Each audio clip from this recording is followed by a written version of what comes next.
queria, antes de mais nada, agradecer ao professor Yuri e cumprimentar pela importante iniciativa, embora a gente já tenha realizado diversos eventos sobre as questões socioambientais no âmbito da nossa faculdade. É a primeira vez que vi uma convocatória da faculdade. Isso é extraordinariamente importante e eu cumprimento com a professora também, vice-diretora, vice-coordenadora dessa comissão. E é um prazer partilhar, conhecer a professora Marta, o Francisco, que a gente já se conhece desde quando nós tínhamos mais cabelo, né, Francisco? Eu perdi mais que ele, e o professor José Miguel também. E eu trabalho com essa questão, essa evolução, né, enfim, né? As questões socioambientais, desde que eu ingressei nessa casa em 1989, como aluno, como professor, né, em 83 como aluno, e então já tem algum tempo, né, e essas questões dos recursos naturais têm sido um eixo de discussão a partir da disciplina de Geografia dos Recursos Naturais, embora minhas pesquisas mais recentes tenham trabalhado com as questões que envolvem águas transfronteiriças, especialmente conflitos e cooperação envolvendo a Bacia do Prata, e agora estou subindo um pouquinho mais para a Bacia do Mamoré, eventualmente, e também dialogando muito com os colegas das relações internacionais, naquele que a gente chama de ordem ambiental internacional, esse conjunto complexo de tratados internacionais que tem gerado aí ampla possibilidade de cooperação e também algumas dificuldades, especialmente para o atual governo, que, por exemplo, se recusa a assumir questões importantes como mudança climática, né? E aí, como obediente, né, embora estava muito tentado, eu fiquei 2 semanas passadas agora navegando pelo Rio Negro, Baixo Rio Negro, uma região belíssima, a convite da Universidade Federal de Roraima, Universidade Federal de Rondônia, Universidade Federal do Ceará, um PROCAD que eles têm lá. E foi uma experiência extremamente rica e importante. Eu quase mudei de assunto, falei, não, mas em respeito ao Yuri, que já estava divulgado, vamos ter falar de mineração, embora realmente as comunidades ribeirinhas do Baixo Rio Branco, do ponto de vista, só para dar uma palhinha rápida, né, eles têm um estilo de vida absolutamente cíclico, muito importante, diálogo muito rico também com comunidades indígenas, mas eu já vi lá as consequências do governo do atual presidente, que eu me recuso a falar o nome desse senhor, por exemplo, Yanomamis caminhando pelas comunidades e os ribeirinhos tendo que assumir, por exemplo, propiciando minimamente alguma condição de reprodução dos Yanomamis que deixam suas terras. Isso eu vi há menos de 10 dias, então realmente isso já mostra claramente, por exemplo, as consequências da falta de política de saúde indígena, entre outras questões, né? E esses são temas que a nossa faculdade tem discutido, não há dúvida, porque a nossa interpretação é mais rica, ela é mais clara, porque ela é crítica e ela é embasada, né? Então, isso realmente... eu tinha esquecido que tinha sido aqui nessa casa que surgiu a lei das terras indígenas. Isso é um orgulho, isso tem que ser divulgado, tem que fazer um livro sobre isso, é que já não tem. Ótimo, então divulgue, tem que ser um livrão, não pode ser um livrinho, né? Eu não tinha essa notícia, né? Isso é algo muito importante. Bom, eu organizei em 3 partes para tentar ficar nos 15 minutos. Primeiro, privatização e inserção internacional. Como é que é a regulação da mineração no Brasil? E a pergunta que o professor Yuri desde logo apontou, né? Desastres ou crimes, né? Do ponto de vista, estão diante de crimes ambientais, não há dúvida. E como geógrafo, eu não podia deixar de começar com um mapa, ainda que a resolução, para quem deve estar enxergando muita coisa, mas dá para perceber claramente que o Brasil tem uma diversidade de minerais, esse que importa nesse momento, em especial minério de ferro, enfim, mas também nióbio, mas também níquel, enfim, estanho, cobre, etc. E que isso, de certa maneira, orienta um pouco, tem orientado pelo menos, né, a inserção do país no cenário internacional. Então, vamos lá, para a gente ter tempo de poder falar um pouco mais com vocês. É importante dizer que em 1942 foi criada a Companhia Vale do Rio Doce, num projeto estatal, governo Getúlio Vargas, enfim, com todas as críticas que se possam fazer, Estado Novo, etc, etc. Tem gente gravando, deve haver previsto isso? Ah, então tá bom. É que hoje em dia a gente tem que perguntar, enfim. E aí, essa companhia, para simplificar muito a conversa, ela foi privatizada no governo de Fernando Henrique, aliás, egresso dessa casa também, né, em 1997. E a partir daí, algo que é muito curioso, começa a haver em todo o universo da mineração, uma agregação de capital bastante importante, né?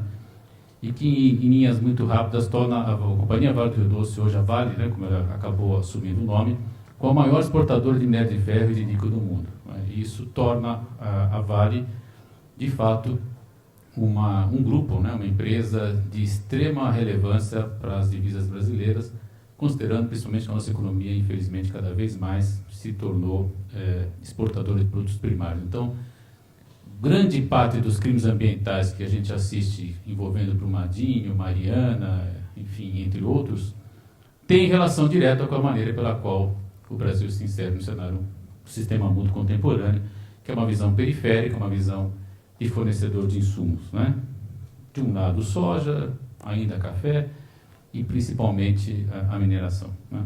Aí eu trago aqui alguns dados, eu sei que vocês vão ter dificuldade de ler, mas é que são trimestres, né? Esse aqui é o último relatório que a própria Vale disponibiliza. Há um decréscimo do quarto trimestre para o primeiro trimestre, até eles estão sentindo a recessão, né? Curioso.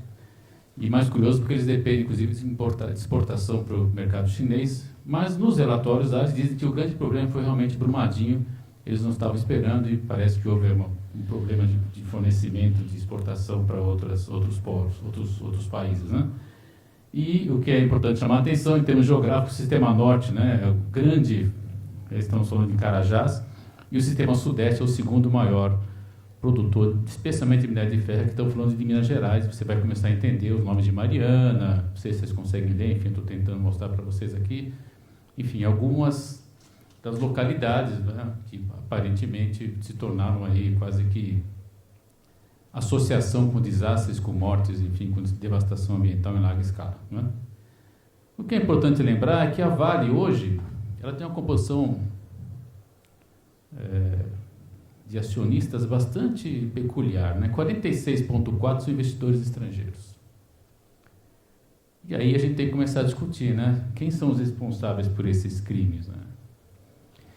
E é evidente, quando eles assumem 46,4%, se a gente fosse olhar aqui a composição da Mitsui, por exemplo, Bradespar, Litel, Litela, BNDES não, né? Mas Mitsui de novo, e essa Litel, certamente a gente vai encontrar também participação internacional. Então, esse dado de 46,4% que eles divulgam no site, ele deveria ser um pouco mais ponderado à luz desses outros corpos acionistas aqui também, né? Mas, ao fim e ao cabo, o que a gente tem que entender é que grande parte do recurso que a Vale gera vai parar em mãos internacionais. A pergunta é, e o passivo ambiental? Para quem fica? Né? Já que o lucro está indo embora. Bom, falando tudo muito telegraficamente, né? A regulação. Depois a gente pode conversar mais, se for o caso. É importante ressaltar que, por meio de trabalhos, a importância da universidade, né, Francisco? A professora Norma Valêncio, já aposentada, nossa grande colega da Sociologia dos Desastres, da Federal de São Carlos, insistiu muito, né? A primeira vez que eu ouvi falar em segurança de barragem foi numa tese de doutorado de um aluno dela, já tem mais de 10 anos isso, bem mais até, e ele dizia da possibilidade de rompimento de uma barragem, não essas de rejeito, mas as barragens de hidroeletricidade, né? E a partir daí, então, ela desenvolveu praticamente uma cruzada que, felizmente, culminou na Política Nacional de Segurança de Barragens. Foi criada em 2010 por meio de uma lei. E, a partir daí, então, veja, em 2010 apenas, há menos de 10 anos, nós passamos a ter algum tipo de controle de informação sobre a situação das barragens no Brasil, sejam elas de rejeito, como é o caso das mineradoras, sejam elas para contenção de água e, a partir daí, geração de energia elétrica, né? Também foi definido que órgão faria a fiscalização das barragens. Você sabe que o Brasil tem um sistema complexo e importante, né? Nós temos a escala federal, a escala estadual, a escala municipal, e ficou, então, definido que o órgão que, porventura, venha a dar a liberação da barragem seria o responsável pela fiscalização. Mas ficaram algumas questões importantes. Uma das mais inquietantes é que a condição de segurança é afirmada pela empresa. Isso hoje foi muito divulgado, né? Acho que recentemente, inclusive depois de Brumadinho, toda a polêmica envolvendo a contratação de consultorias internacionais, quando nós temos no Brasil profissionais muito qualificados também para fazer esse tipo de análise. Mas, é claro, a empresa fala, não, está tudo bem, beleza, e quando a empresa fala está tudo bem, beleza, num quadro nós temos, segundo consta, 40 fiscais para fiscalizar o Brasil todo, vocês vão ver os números daqui a pouco, são mais de 3 mil barragens, né? É evidente que eles vão fiscalizar aquelas que não está tudo bem, beleza, né? E aí começam os problemas. Além disso, a empresa é obrigada, o empreendedor, qualquer que seja ele, né, a trazer um plano de segurança de barragem e um plano de emergência. Só para dar algumas informações, né, no caso desses episódios recentes, o plano de emergência, se tinha, orientou as pessoas a irem para a direção errada. Né? O caso de Brumadinho, por exemplo, tem depoimentos lamentáveis, né, de pessoas que diziam: os colegas que se dirigiram para onde houve o treinamento tiveram problemas, né, talvez não tenham saído. E os que, por acaso, correram em direção oposta acabaram se livrando. Isso é uma coisa muito séria, porque mostra que, no mínimo, esse plano foi mal desenhado, para dizer o mínimo. Né? Precisaria investigar com mais calma. Claro que depoimento a gente também tem que aferir o quanto isso tem menos de emoção e mais mas enfim, é necessário também. Ou seja, temos aí, para quem está sem assunto, para monografia, né, para trabalho de graduação, para dissertação e teses, um universo, né, da cultura do risco, para de um autor importante, né, Rick Beck, né, a nossa sociedade banaliza o risco, nós estamos todo muito diante do risco e banalizamos o risco, inclusive em situações de eventos com essa grandiosidade, que é aqueles que envolvem as barragens. Então, veja, são 24 mil, né? Eu falei em 3 mil porque 3.500 é que acabam, de alguma maneira, trazendo uma situação de risco. 3.500 por 40, cara, dá muita barragem para cada fiscal fiscalizar, né? Com os recursos que vocês imaginam que estão disponibilizados. E aqui é um dado da Agência Nacional da Água, né? Eu, como a gente gosta sempre de cobrar dos alunos, então está aqui o site, né? Acesso em junho. E para quem quiser ver o relatório, o último que tem de 2017, por razões óbvias o governo passado não apresentou, eu imagino que o governo atual não vai querer apresentar os dados de 2018, mas se você clicar, depois eu posso deixar a apresentação e você vai encontrar essa relação toda, né? Todas as 24 mil, inclusive a situação que cada uma está. Só que essa situação, como eu disse, ela é autodeclaratória. Então o órgão fiscalizador, eu falei, bom, se você disse que está difícil a situação, eu vou lá olhar. Mas, ainda assim nós temos 3.545. É curioso, porque quando ocorreu o episódio, né, de Mariana, e a imprensa olha para a gente, né, aquela coisa dos 15 minutos de fama que todos temos direito, e eu fui lá, falei em algum lugar, aí um dia aconteceu de novo o Brumadinho. Aí eu tive um frio na barriga, porque eu estava na TV Cultura e a repórter falou assim: o senhor falou que ia acontecer de novo, né? O senhor lembra? Eu confesso que eu não lembrava, mas enfim, quando ela botou no ar, e eu tinha falado, vai acontecer de novo. Por que vai acontecer de novo? Porque com 3.545 classificadas com risco e com a capacidade de fiscalização que nós temos, é evidente que não vai haver como, né, evitar novas catástrofes anunciadas como essa. Né? Então aconteceu 2015, tivemos agora 2008 e está por ocorrer já uma outra que eu vou procurar mostrar a vocês aí. Né? Para piorar as coisas, depois do golpe, o governo Temer, né? Em dezembro de 2017, ele acaba com o Departamento Nacional de Proteção Mineral e cria a Agência Nacional de Mineração, né? Que flexibiliza ainda mais as normas de mineração. É importante dizer que isso também foi acompanhado por alguns estados, né? Inclusive o estado de Minas Gerais. Enfim, e aí estabelece uma classificação nacional de barragens. Quando você olha o dado da Agência Nacional de Mineração, isso aqui são dados do último relatório, fevereiro de 2019. Eu peguei no site um pouquinho antes de ir falar com vocês, né? Eles colocam aqui, com alto risco, 219, né? 157 médio, 49 baixo. Tentei, de tudo quanto é modo, compreender o que eles chamam de alto, médio e baixo, não tem nenhum tipo de pista, enfim, né? Então, de qualquer modo, nós estamos falando aí de uma situação ainda complexa, né? E aí, então, a situação, né? Desastres ou crimes, né? Então, eu vou comentar rapidamente 4 situações, né? 3 que já ocorreram, uma que está anunciada, e se eu passar do tempo, aí você me cutuca, eu paro de falar, porque, enfim, temos ainda o professor Wisnik para falar, e certamente vocês têm questões importantes, 5 minutos, então eu vou acelerar mesmo, né? Mariana, 2015, 19 mortos. Acho que foi muito falado sobre isso, né? Aqui é uma foto de um fotógrafo importante. A Universidade de Salamanca fez um livro belíssimo sobre essa questão. Tive a honra de ser chamado a fazer um pequeno texto introdutório. Depois, se vocês quiserem, está lá disponível. Eles têm um Centro de Estudos Brasileiros, que houve uma cooperação muito intensa com a nossa própria faculdade, uma época, enfim. Mas, para simplificar muito, né? A área afetada é maior que Portugal. A água chegou, essa cor, né, dessa água, com os elementos químicos que eles nunca informam. Isso é que é muito assustador, né? Nós não temos sequer um detalhamento da composição química dessa substância que está correndo aqui. E isso é muito preocupante, porque em termos de impacto ambiental, isso é devastador. E essa mancha chegou ao Oceano Atlântico. Para falar pouco, ficar nos 5 minutos, é um caso menos noticiado, em Barcarena, em 2018, aí não foi a Vale, foi a Hydro no norte, uma empresa norueguesa. Aqui, veja, essa situação é pós-evento com chuva, então houve um agravante. Além do vazamento, é curioso, porque foi detectado pelo Instituto Vando Chagas um vazamento, eles tinham um duto que liberava material da barragem de rejeito para um corpo d'água. Quando choveu forte, o que ocorreu foi que a cidade tomou essa cor. E aí houve uma polêmica, eles foram extremamente, no mínimo eu diria, deselegantes, em tentar desqualificar o Instituto Vando Chagas, pesquisadores de alta qualidade, atestando, enfim, encontraram lá o duto com material, etc.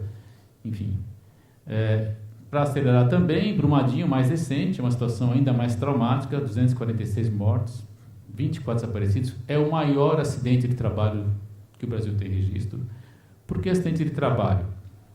Porque, olha, você podia pensar o que fosse, mas você botar o refeitório na direção de onde a lama escoar, em caso de rompimento da barragem, aí, olha, para usar uma palavra amena, tem colegas das letras aqui, no mínimo é negligência, para usar uma palavra amena, podia usar uma palavra um pouco mais pesada, mas vou ficar com negligência porque estão gravando, É negligência, para dizer o mínimo. Então, se trata, de fato, do maior acidente de trabalho, porque as pessoas estavam almoçando, não tiveram nem tempo de ouvir a sirene, imagino, porque, devia estar lá comentando de futebol, etc., hora de almoço, e de repente veio uma lama, e gerou o que acabou gerando. Só para vocês terem uma ideia do impacto disso tudo, hoje ou ontem, enfim, foi encontrado um corpo intacto, porque ele foi envolvido na lama de ferro, e o minério de ferro não decompôs o corpo desse cidadão. Enfim, é um engenheiro de operação. Então, quer dizer, inclusive pessoas de alta qualificação, não foram apenas operários, como andaram se dizendo, era só o peão de... Não. Um engenheiro de alta qualificação também, encontrado hoje, o corpo dele ontem, enfim. Ontem, Obrigado. E uma das consequências mais sérias é a contaminação do rio Paraopeba, que é afluente do São Francisco. Então, essa contaminação já chegou na bacia do São Francisco, que é o principal rio genuinamente brasileiro, o rio da integração nacional, com todos os mitos que a literatura trabalha também de maneira brilhante, mas que hoje está contaminado por essa ação desastrosa, certamente, e eu diria criminosa da Vale. E para encerrar, Barão de Cocais, depois aqui de 2019, porque há uma incógnita, eu estava viajando lá pela Amazônia, chegava quando consegui internet, os zaps entrando, a imprensa querendo, fala sobre esse setor. Eu falei, cara, eu estou na Amazônia, não tenho informação alguma, não dá para falar nada, desculpe. A imprensa é sempre muito ágil, aquela coisa para ontem, não dá para ser como eles querem, nem sempre, pelo menos. Embora é muito importante o papel da imprensa em divulgar essas questões, evidentemente. E aí há uma ameaça de rompimento de um talude, ou seja, uma parede, não é exatamente ainda a barragem em si, mas a expectativa é que se porventura esse braço, esse talude se romper, ele vai gerar uma vibração que poderia vir a trazer também o rompimento da barragem. Enfim, então esse é um cenário que está posto hoje. A Vale lançou um alerta 2, é um alerta muito preocupante, isso gerou a evacuação. Por exemplo, houve algum aprendizado em relação ao Brumadinho, já houve uma evacuação, as famílias foram retiradas, mas sabe-se lá com qual critério. Eu tenho acompanhado, a Vale soltou uma pequena nota dizendo que algumas ações protelatórias foram assumidas, e com isso o talude está um pouco mais estável e voltou para risco 1 e convidou as famílias a voltarem. Eu não voltaria para esse lugar, de fato eu não voltaria. Enfim, então estamos aí quase que em stand-by, para ver. A própria Agência Nacional da Água e a própria Agência Nacional de Mineração também falou que, inclusive deram até data, olha, no avançar da velocidade, porque o talude está começando a andar 10 centímetros por dia, quando ele andava 10 centímetros por ano. Então isso é muito mais rápido do que era, e isso pode realmente romper. E fizeram alguns cálculos, isso vai acontecer no dia X. O dia X chegou, não aconteceu. Enfim, não sei o que estão esperando, e que tipo de ação está sendo tomada. A pergunta é, nessas 4 situações, tivemos plano de emergência? Tivemos plano de evacuação? Tivemos plano de contingência? As pessoas foram alertadas? Não. Nesse último caso, sim. é a última situação, enfim, pelo menos algum aprendizado nós estamos tendo aqui. Agora, nos 3 anteriores, muita gente acordou ou não acordou, né? Porque a lama veio e vocês podem imaginar o volume material, enfim, a quantidade de elementos químicos, tudo isso varrendo, né? Literalmente, vastas áreas e com implicações de longo prazo. Também é importante pensarmos nisso, né? Nós estamos falando de passivos ambientais de longuíssimo prazo. Até que esse material se decante, e mesmo depois de decantado, se você tiver chuva intensa, isso pode também novamente aflorar, e com isso nós temos novos ciclos de contaminação. Enfim, em linhas muito amplas é isso. Agradeço bastante ao professor Yuri, a assistência de vocês, os colegas da banca aqui, da mesa, e fico à disposição se for o caso para alguma questão. Obrigado.